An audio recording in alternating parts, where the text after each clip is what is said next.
Hello viewers, நம்ம இன்றைக்கான வீடியோவில் எதை பார்க்க போகிறோம்னா ரொம்பவே இன்ட்ரெஸ்டிங்கான டாபிக் பற்றி தான் பார்க்க போகிறோம். எதை பற்றினா கிரிக்கெட், ஹிஸ்ட்ரி ஆஃப் கிரிக்கெட் பற்றி தான் பார்க்க போகிறோம். கிரிக்கெட் வந்து எப்படி இப்படி வளர்ந்துச்சு பார்க்க போகிறோம். அது மட்டும் இல்லை, கிரிக்கெட் வந்து ஏன் வந்து ஜென்டில்மேன்ஸ் கேம்னு அழைக்கப்படுது, அதை பற்றி விஷயம் பார்க்க போகிறோம். இன்றைக்கான வீடியோ ஃபுல்லாக வந்து கிரிக்கெட் பற்றி தான் பார்க்க போகிறோம். இது கண்டிப்பாக உங்களுக்கு பிடிக்கும். வீடியோக்கு இடையில் வந்து 1930s 1940s கிரிக்கெட் எப்படி இருக்குன்னு அதுக்கான கொஞ்சம் ஃபுட்டேஜும் இருக்கும். வீடியோ மறக்காமல் ஸ்கிப் பண்ணாமல் கடைசி வரைக்கும் பாருங்கள். வாங்க வீடியோக்குள்ளே போகலாம்.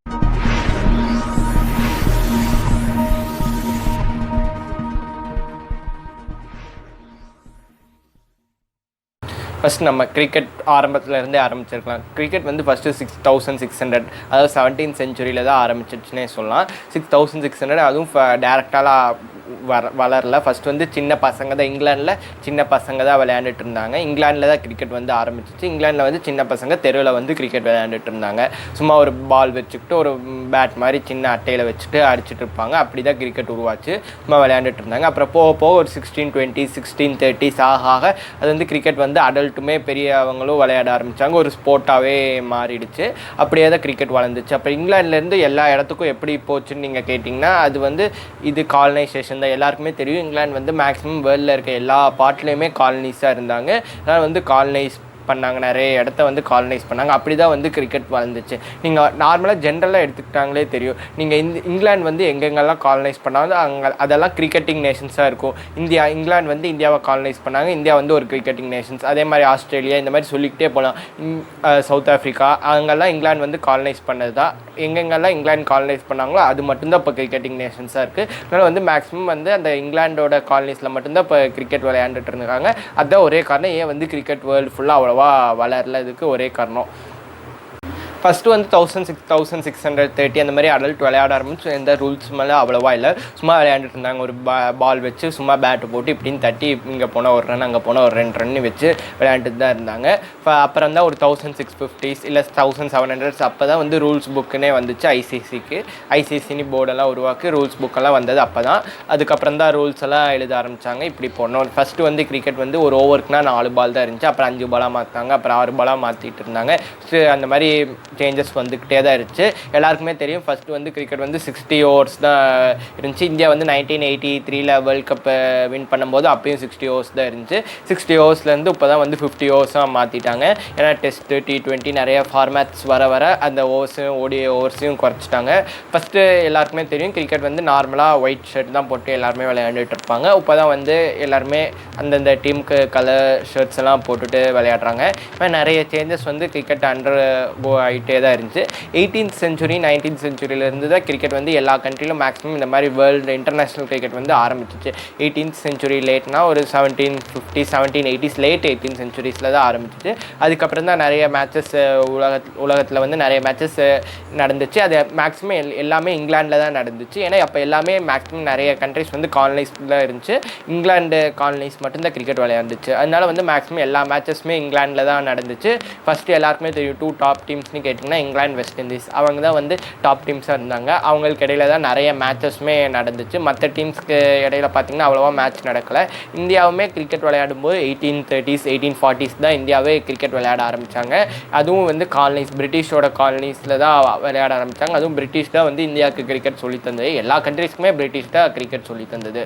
இந்த மாதிரி அப்படி மெதுவாக க்ரோத் ஆகி தான் இப்போ கிரிக்கெட் வந்து ஒன் ஆஃப் த டாப் ஸ்போர்ட்ஸாக இருக்குது. சில கண்ட்ரீஸில், எல்லா கண்ட்ரீஸ்லையும் சொல்ல முடியாது. ஃபுட்பால்னால் வந்து ஆல்மோஸ்ட் எல்லா கண்ட்ரிலையுமே ஒரு ஃபுட்பால் டீம் இருக்குது. எல்லா கண்ட்ரியுமே ஃபுட்பால் விளையாடுவாங்க. அது வந்து இருக்கிற வேர்ல்டில் டாப் மோஸ்ட் ஸ்போர்ட்னு கேட்டிங்கன்னா ஃபுட்பால் தான், அது டவுட்டே இல்லை. ஆனால் கிரிக்கெட் அப்படி இல்லை. அது விளையாடுற கண்ட்ரியில் அதுதான் வந்து டாப் ஸ்போர்ட்டாக இருக்குது. நீங்கள் பார்த்தீங்கன்னா இந்தியாவில் வந்து கிரிக்கெட் விளையாடுறாங்க. இந்தியாவில் கேட்டிங்கன்னா கிரிக்கெட் தான் வந்து டாப் ஸ்போர்ட். இங்கிலாந்துலேயும் கேட்டிங்கன்னா கிரிக்கெட் வந்து டாப் ஸ்போர்ட். எந்தெந்த கண்ட்ரியில் கிரிக்கெட் இருக்கோ அது அந்த கண்ட்ரியில் டாப் ஸ்போர்ட். உங்களோட ஃபேவரட் ஸ்போர்ட்ஸ்னு மக்கள்கிட்ட போய் கேட்டிங்கன்னா ஒரு 50% அட்லீஸ்ட் 60% ஆஃப் த மக்கள் வந்து என்னோடய ஃபேவரட் ஸ்போர்ட் வந்து கிரிக்கெட் தான் சொல்லுவாங்க. அந்த மாதிரி வந்து கிரிக்கெட் கிரேசி நேஷன்ஸுமே நிறைய இருக்குது. அடுத்து என்ன பார்க்க போகிறோன்னா, முக்கியமான விஷயம். இதுதான் வந்து முக்கியமான விஷயம் இந்த வீடியோ போடுறதுக்கே. கிரிக்கெட் வந்து ஏன் ஜென்டில்மேன்ஸ் கேம்னு அழைக்கப்படுதுன்னு தான் பார்க்க போகிறோம். ஃபஸ்ட் நான் பேசுறதுக்கு முன்னாடி அந்த ஒரு வீடியோ வருது, 1930s கிரிக்கெட் எப்படி இருந்துச்சு, 1940s கிரிக்கெட் எப்படி இருந்துச்சுன்னு ஒரு வீடியோ. அந்த வீடியோவை பார்த்துட்டு வாங்க. அதுக்கப்புறம் நம்ம டிஸ்கஷனை கண்டினியூ பண்ணலாம்.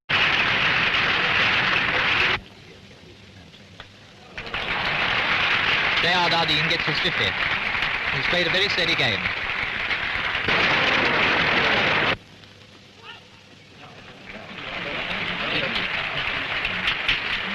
Painters out, LBW. Lords is pretty well full of spectators.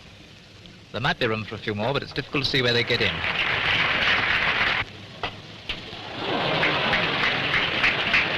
Ames gets his 50.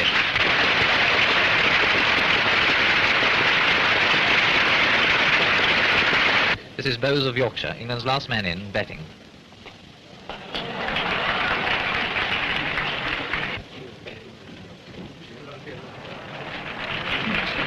England are all out for the unexpectedly small score of 259. Such are the fortunes of cricket. The oldest cricket... 73 for 6 becomes 73 for 7 as the Australians collapse. In 1956, Jim Laker beat the Aussies at Old Trafford almost single-handedly. He returned the best figures of all time for a bowler, 9 for 37 in the first innings and 10 for 53 in the second. A record for all first-class cricket, let alone tests. Ron Archer, stumped by Evans. And then Maddox is bowled Laker.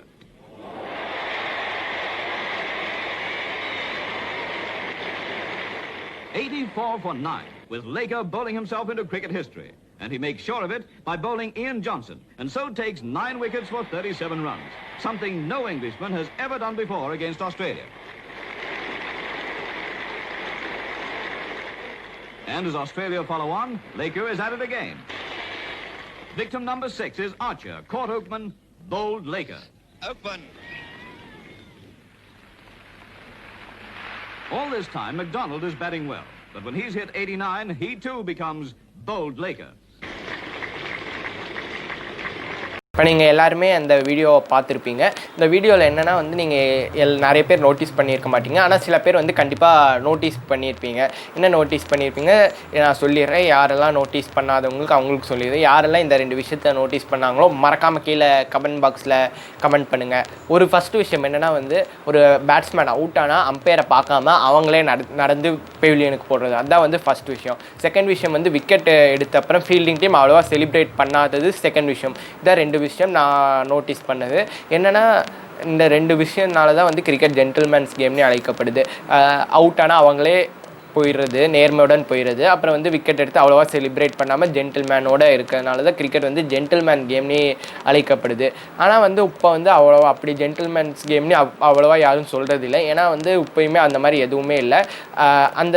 அந்த மாதிரி எதுவுமே இல்லைன்னே சொல்லலாம். ஏன்னா நிறைய பேர் தேவையில்லாமல் appeal பண்ணுறது எல்லாமே தான் இப்போ கிரிக்கெட்டில் இருக்குது. தேவையில்லாமல் அவுட்டுன்னு தெரிஞ்சாலும் அவுட் போகிறது இல்லை. அன்றைக்கெல்லாம் ஃபஸ்ட்டு கிரிக்கெட் எப்படி இருந்துச்சுன்னா அம்பையர் வந்து அவுட் கொடுக்கலனாலும் அவுட்னா பேட்ஸ்மேன் அவங்களா வெளியே போகிறது இருந்துச்சு. ஆனால் இப்போல்லாம் அப்படி போகிறது இல்லை. எப்போயாச்சும் ஒரு 5 வருஷத்துக்கு ஒரு தாட்டி 2 வருஷத்துக்கு ஒரு தாட்டி எங்கேயாச்சும் பார்க்கலாம் நம்ம அந்த மாதிரி சீன்ஸ், அந்த மாதிரி ஜென்டில்மேன். ஆனால் அந்த டேர்ம் வந்து ரிலவன்ஸ் அவ்வளோவா போயிடுச்சு. இப்போல்லாம் வந்து அவுட்டே இல்லைனாலும் சில பவுலர்ஸ் எல்லாம் அப்பீல் பண்ணுறது பார்க்கலாம். இவ்வளவு கேமராஸ் டெக்னாலஜிஸ் இருக்குது. ஆனால் அது அவுட்டே இல்லைன்னு கண்டிப்பாக எல்லாருக்குமே தெரியும். ஆனாலும் பவுலர்ஸ் அப்பீல் பண்ணுறாங்க. அது எதுக்குன்னு தான் தெரியல. அது மட்டும் இல்லை, அன்றைக்கெல்லாம் பார்த்திங்கன்னா கேமரா எதுவுமே இல்லை. அவ்வளோவா கேமரா 1 ஆங்கிள் 2 ஆங்கிள் தான் கேமரா வச்சுருப்பாங்க.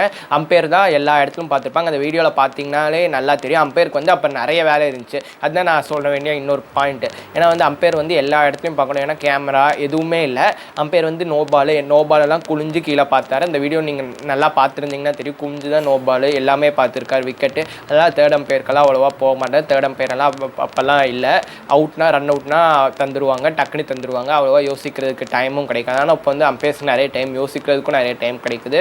அப்புறம் வந்து தேர்ட் அம்பையருக்கு போகிற சாய்ஸ் டிசிஷனும் இருக்குது. இப்போ டீம்ஸ்க்கும் ரிவ்யூ இருக்குது. அப்போயுமே தேவையில்லாமல் இவ்வளவு டெக்னாலஜி இருக்கும்போது எல்லா பிளேயர்ஸும் தேவையில்லாமல் அப்பீல் பண்ணுறாங்க. அதுக்கு தான் ஏன்னு தெரியல. அதனால தான் வந்து இப்போ ஜென்டில்மேன் டேர்ம்னு அந்த அவ்வளோவா யூஸ் பண்ணுறதில்ல. ஆனால் ஃபஸ்ட்டெல்லாம் அவ்வளோவா ஜென்டில்மேனோட தான் விளையாண்டுட்டு இருந்தாங்க. அவுட்னா அவங்களே போகிறது, அவுட் இல்லைன்னா அவங்களே இருக்கிறது, அப்பீல் தேவையில்லாமல் அப்பீல் பண்ணுறது அதெல்லாம் இல்லை. அவ்வளோவா செலிப்ரேஷன்ஸுமே இருக்காது விக்கெட் எடுத்தாங்கன்னா. ஆனால் இப்போ தான் அதெல்லாமே வந்துருச்சு.